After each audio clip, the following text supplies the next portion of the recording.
ஒரு மனுஷனுக்கு financial knowledge இருந்துச்சுன்னா அவன் லைஃப்பில் வர ஃபினான்ஷியல் ப்ராப்ளம்ஸை ஃபேஸ் பண்ணுறதுக்கு ஒரு ஐடியா கிடைக்கும். அவனால் கொஞ்சம் ஈஸியாக ஃபேஸ் பண்ண முடியும் அப்படிங்கிற நம்பிக்கை வரும். அப்படிங்கிறதுனால தான் இங்கே காசுங்கிறது வெறும் ஐடியா மட்டும்தான். ஆனால் நம்ம ஃபினான்ஷியல் மூலயமா 3 விதமான வருமானங்களை சம்பாதிக்கலாம். ஒன்று ஆர்டினரி வருமானம், இன்னொன்று போஸ்ட்போலி வருமானம், 3வது பேசிவ். இதில் 2வது சொன்ன போர்ட்ஃபோலியோங்கிறது ஸ்டாக்ஸ்லேருந்தோ இல்லை பாண்ட்ஸ்லேருந்தோ வர வருமானம். ஆர்டினரி வருமானம் நமக்கு நார்மலாக கிடைக்கிறது. பேசிவ் வருமானங்கிறது நம்ம உட்கார்ந்த இடத்துலேருந்து சம்பாதிக்கிறது.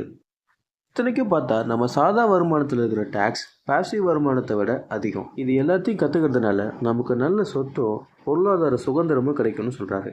நம்மளோட வே ஆஃப் திங்கிங்கையும் நம்மளோட டைம் மேனேஜ்மெண்ட்டையும் வச்சு தான் நம்ம எப்படி அச்சீவ் பண்ண போகிறோம் அப்படிங்கிறத நம்மளுடைய ஃப்யூச்சரை நாமளே ப்ரிடிக்ட் பண்ணிக்கலாம் அப்படின்னு சொல்கிறாரு.